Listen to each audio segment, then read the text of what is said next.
আজি হৈছে 16 মে ৰাতিপুৱাৰ কেইটামান গুৰুত্বপূৰ্ণ খবৰ আপোনালোকলৈ লৈ আহিছোঁ। আপোনালোকে ভিডিঅ'টো শেষলৈকে চাই আপোনালোকৰ মন্তব্য কমেণ্টৰ জৰিয়তে জনাবলৈ নাপাহৰিব আৰু আশা কৰিছোঁ নিশ্চয় আপোনালোক সকলো ভালে আছে। ভালে থাকক, ভালে থকাটো বিচাৰোঁ। বাৰু যি কি নহওক ভিডিঅ'টো শেষলৈকে চাই আপোনালোকৰ মন্তব্য কমেণ্টৰ জৰিয়তে লিখিব। প্ৰথমটো খবৰ হৈছে হিমন্ত বিশ্ব শৰ্মা আছে বাবে অসমত সুৰক্ষিত আৰু নিৰাপদ হৈ আছে সত্ৰসমূহ। এতিয়া এই মন্তব্য কৰিছে সত্ৰসমূহৰ ভকত বৈষ্ণৱসকলে। তেওঁলোকে কৈছে যে হিমন্ত বিশ্ব শৰ্মা থকা বাবেই অসমত সুৰক্ষিত হৈ আছে, নিৰাপদ হৈ আছে সত্ৰসমূহ। এতিয়া যিসমূহ সত্ৰত যিসমূহ বেদখল কৰি আছে, তেওঁলোকৰ যি সত্ৰসমূহ বেদখল যি কৰি আছে তাত উচ্ছেদ চলাই আছে, উচ্ছেদ কৰি আছে আৰু আগন্তুক সময়তো উচ্ছেদ প্ৰক্ৰিয়া চলি থাকিব বুলি মুখ্যমন্ত্ৰী মহোদয়ে জনাইছে। আৰু এতিয়া দ্বিতীয়বাৰৰ বাবে তেওঁ মুখ্যমন্ত্ৰী হোৱাৰ পাছত শপত গ্ৰহণ লোৱাৰ পাছত এইটো কথা উল্লেখ কৰিছে যে সত্ৰসমূহত যিসকলে অবৈধভাৱে দখল কৰি আছে, সত্ৰ নামঘৰ যি য'তেই নহওক চৰকাৰী মাটিত যদি কোনোবাই অবৈধভাৱে দখল কৰি আছে তেওঁলোকক 1 ইঞ্চি মাটিও দিয়া নহ'ব। আৰু এই যে উচ্ছেদ প্ৰক্ৰিয়াক ভকত বৈষ্ণৱসকলে কৈছে যিহেতু যদি এই উচ্ছেদ নচলিলে হয় তেনেহ'লে আমাৰ সত্ৰ মাটিবিলাক কি হ'ল হয়, ক্ৰমান্বয়ে দখল কৰি আহি আমাক শেষ কৰি দিলে হয়। আৰু এতিয়া মুখ্যমন্ত্ৰী মহোদয়ৰ কথা কৈছে, হিমন্ত বিশ্ব শৰ্মা ডাঙৰীয়াৰ কথা কৈছে যে তেওঁ থকা বাবে আমি সুৰক্ষিত হৈ আছোঁ, কিয়নো এই দিশটো তেওঁ চাইছে, কৰিছে, যিসমূহ কৰিব লগা আছে কৰিছে আৰু নিৰাপদ হৈ আমি আছোঁ। এনেদৰে ভকত বৈষ্ণৱসকলে মন্তব্য কৰা দেখা গৈছে। আৰু আগন্তুক সময়ত অতি সোনকালে উচ্ছেদ হ'ব সেই কথাও সেইখিনি উল্লেখ কৰিছিলে মুখ্যমন্ত্ৰী মহোদয়ে। আৰু এতিয়া যিসকল সত্ৰ তেওঁলোক য'ত বহি আছে সত্ৰ, তাত যদি কোনোবাই অবৈধভাৱে দখল কৰিছে সেইসমূহ উচ্ছেদ চলিব। এতিয়া নেক্সটটো খবৰ যদি আমি চাওঁ, কংগ্ৰেছৰ বুকুচাত উঠি শিৱসাগৰত জিকিল অখিল গগৈ। এতিয়া অখিল গগৈ জিকিল, কংগ্ৰেছৰ বুকুচাত উঠিল, এনেদৰে মন্তব্য কৰিছে। আৰু খাই পাত ফলা অখিল গগৈ কংগ্ৰেছক সমালোচনা কৰে, এনেদৰে মন্তব্য কৰিছে APCCৰ সম্পাদক শুভমিত্ৰ গগৈ। যদি অখিল গগৈ ডাঙৰীয়াই ভাবিছে যে নিজেই তেওঁ কষ্ট কৰি বা তেওঁ কষ্ট কৰাৰ বিনিময়ত এইখিনি জয়লাভ কৰিছোঁ বুলি, তেনেহ'লে আকৌ আগন্তুক সময়ত তেওঁ জিকি দেখুৱাওক, এইদৰে মন্তব্য কৰা দেখা গৈছে। আৰু বিশেষকৈ এই যি তেওঁ জয়লাভ কৰিলে, জয়লাভ কৰাৰ পাছত তেওঁ যিখিনি মন্তব্য আগবঢ়াইছে কংগ্ৰেছক লৈ বা গৌৰৱ গগৈ ডাঙৰীয়াৰ বিষয়ে এইটো মন্তব্য কৰিছে, এইটো এনেকুৱা হ'ব লাগিছিলে। তো ইয়াক লৈ APCC সম্পাদক শুভমিত্ৰ গগৈ ডাঙৰীয়াই মন্তব্য কৰিছে যে পোনপ্ৰথমে অখিল গগৈ ডাঙৰীয়াই নিৰ্বাচন অকলে খেলি দেখুৱাওক, এনেকুৱা ধৰণৰ কথা ক'ব নালাগে। আৰু আলোচনা কিবা বিষয় সেইখিনি থাকে, কিন্তু ইমান বেয়াকৈ বা এনেধৰণে কোৱা উচিত নহয়। আৰু যিটো কথা নেকি অখিল গগৈ ডাঙৰীয়াই মন্তব্য কৰিছে, আৰু ইয়াক লৈ শুভমিত্ৰ ডাঙৰীয়াই কটাক্ষ কৰি কোৱা দেখা গৈছে যে কংগ্ৰেছৰ বুকুচাত উঠিয়ে শিৱসাগৰ সমষ্টি জিকিল অখিল গগৈ ডাঙৰীয়াই। তো তেওঁ এজন হৈছে খাই পাত ফলা, এইদৰে মন্তব্য কৰা দেখা গৈছে। এতিয়া নেক্সটটো খবৰ যদি আমি চাওঁ তেনেহ'লে যিহেতু কেবিনেটত এইসমূহ সিদ্ধান্ত গ্ৰহণ কৰা হ'ল, UCCৰ সমৰ্থনত এতিয়া গৰিয়া পৰিষদ, তো তেওঁলোকে সেইখিনি সমৰ্থন কৰিছে, তেওঁলোকৰ ফালৰ পৰা তেওঁলোকে মন্তব্য আগবঢ়াইছে। আৰু এতিয়া ইতিমধ্যে যিহেতু এইবাৰ চৰকাৰ গঠন হোৱাৰ পাছতে মাননীয় মুখ্যমন্ত্ৰী হিমন্ত বিশ্ব শৰ্মা ডাঙৰীয়াৰ নেতৃত্বত প্ৰথমখন কেবিনেট অনুষ্ঠিত হৈ যায়। কেবিনেটত বহুতকেইটা গুৰুত্বপূৰ্ণ সিদ্ধান্ত গ্ৰহণ কৰিছে। তাৰ ভিতৰত যদি আমি চাওঁ তেনেহ'লে UCCৰ এই কেবিনেটত এইখিনি সিদ্ধান্ত গ্ৰহণ কৰিলে, আৰু ইয়াৰ সমৰ্থনত অসম গৰিয়া পৰিষদ তেওঁলোকে সেইখিনি সমৰ্থন কৰা দেখা গৈছে। আৰু শীঘ্ৰে সত্ৰভূমিত কি চলিব, উচ্ছেদ অভিযান চলিব, মুখ্যমন্ত্ৰী মহোদয়ে জনাইছে। যোৱা কাৰ্যকালত প্ৰায় 1.5 লাখ বিঘা ভূমি উচ্ছেদ কৰিলোঁ, আৰু এইবাৰ কি হ'ব, প্ৰায় 4-5 লাখ পৰ্যায়লৈকে যাবগৈ।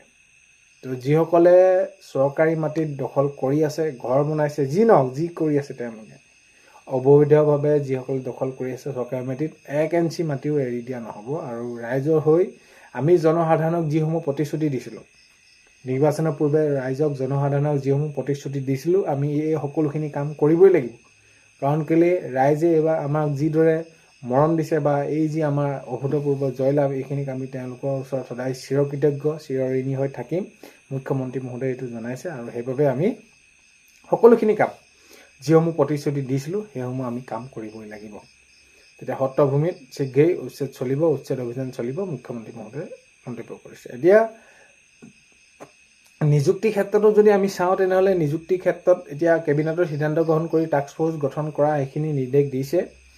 যে কোন বিভাগত কিমান পদ খালী আছে, আগন্তুক যি 2 লাখ চাকৰি দিবলৈ গৈ আছে সেই 2 লাখ কোন বিভাগত কি কেনেদৰে দিব পাৰি এই বিষয়খিনি, অৰ্থাৎ এতিয়া আগন্তুক এই 5 বছৰত 2 লাখ চাকৰি দিবলৈ গৈ আছে। এতিয়া বহুতে সুধি আছে তাত ADRE থাকিব নাথাকিব, নিশ্চয় থাকিব। এতিয়া কোন বিভাগত কিমান কেনেদৰে খালী আছে সেইটোৰ ওপৰত নিৰ্ভৰ কৰি সেই পদসমূহ ওলাব, ক'ত কিমান খালী হৈ থাকে। আৰু তাৰ পিছতে যদি চাওঁ শিক্ষা বিভাগত নিযুক্তি দিয়াৰ কথাও আমি যদি মাননীয় মুখ্যমন্ত্ৰী মহোদয়ে কোৱা সেইখিনি চাওঁ, তেনেহ'লে নিৰ্বাচনৰ পূৰ্বে সেইখিনি কৰিছিলে। শিক্ষা বিভাগত ভালেখিনি নিযুক্তি দিয়া হ'ব। স্বাস্থ্য বিভাগত, গৃহ বিভাগত, এই সকলোখিনি বিভাগতে বহুতখিনি 2 লাখ চাকৰি ওলাবলৈ গৈ আছে আগন্তুক 5 বছৰত।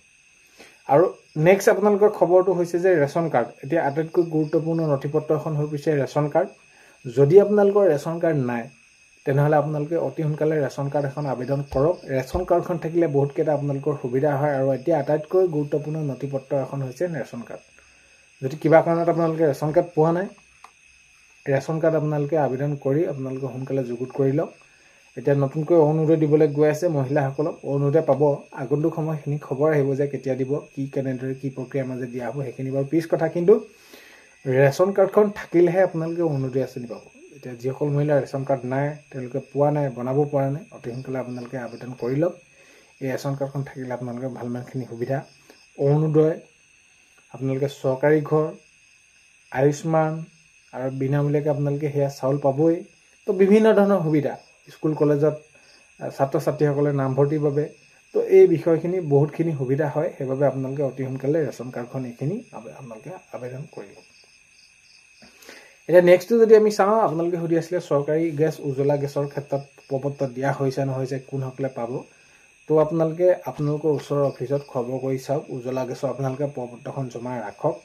এতিয়া যদি আমি নিৰ্বাচনৰ প্ৰাকখনত চাওঁ, নিৰ্বাচনৰ সময়ত এই উজ্জ্বলা গেছ বহু মহিলাই পালে আবেদন কৰি থোৱা। তো সেইবাবে সঠিক সময়ত আপোনালোকেও আবেদন কৰি থওক, প্ৰপত্ৰ জমা দিয়ক, ডকুমেণ্ট জমা দিয়ক, আধাৰ কাৰ্ড, বেংক পাছবুক, আপোনালোকে সকলোখিনি, ৰেচন কাৰ্ড, এই সকলোখিনি জমা দি আপোনালোকে আবেদন কৰি থওক। সময়ত আপোনালোকে উজ্জ্বলা গেছ চৰকাৰী আপোনালোকে পাবলৈ গৈ আছে। নেক্সটটো যদি আমি চাওঁ চৰকাৰী ঘৰ দিয়াৰ ক্ষেত্ৰতো মুখ্যমন্ত্ৰী মহোদয়ে জনাইছে 15 লাখ অনুমোদন পাব কেন্দ্ৰীয় চৰকাৰৰ পৰা। আৰু কেন্দ্ৰীয় চৰকাৰৰ পৰা অনুমোদন পোৱাৰ পাছত অতি সোনকালে এইখিনি কাৰ্যকৰী হ'ব। আৰু যিসকলে জিঅ'টেক কৰিছিলে তেওঁলোকে জিঅ'টেক কৰাৰ পাছত তেওঁলোকৰ নাম আহিলে লিষ্টত নাম অহালৈকে অতি সোনকালে তেওঁলোকে চৰকাৰী ঘৰ পাবলৈ গৈ আছে। আৰু সেই অনুসৰি আত্মনিৰ্ভৰশীল আঁচনি, মুখ্যমন্ত্ৰী আত্মনিৰ্ভৰশীল আঁচনিৰ জৰিয়তে লাখ লাখ যুৱক যুৱতীক দিবলৈ গৈ আছে 2 লাখকৈ টকা। আৰু তাৰ বাবে আপোনালোকে যি যেনেদৰে ৰেজিষ্ট্ৰেশ্যন কৰিব লাগে অতি সোনকালে কৰি লওক। তাৰপিছত পৰ্যায়ত আপোনালোকৰ আবেদন হ'ব। আবেদন কৰাৰ পিছত আপোনালোকে পৰীক্ষা দিবলৈ পাব। পৰীক্ষা দিয়াৰ পিছত আপোনালোকৰ এই কামসমূহ নিয়াৰিকৈ হৈ গৈ থাকিব, যোনে য'ত যেনেদৰে পইচা পাব লগা হয়। আজি 16 মে' ৰাতিপুৱা খবৰ এইকেইটা আপোনালোকক জনালোঁ। ভিডিঅ'টো শেষলৈকে চোৱাৰ বাবে বহুতে বেছি ধন্যবাদ। এইখিনিতে আপোনালোকক এটা অনুৰোধ কৰিম, চেনেলটোলৈ যদি আপোনালোক নতুনকৈ আহিছে ছাবস্ক্ৰাইব কৰাৰ লগতে কাষতে থকা বেল আইকনটো প্ৰেছ কৰি অল কৰি থ'ব, যাতে নতুন এটা ভিডিঅ' দিয়াৰ লগে লগে আপোনালোকে আগতীয়াকৈ চাবলৈ পায়। আজিলৈ মানে অন্য এটা ভিডিঅ'তে লগ পোৱা হয়। বাই।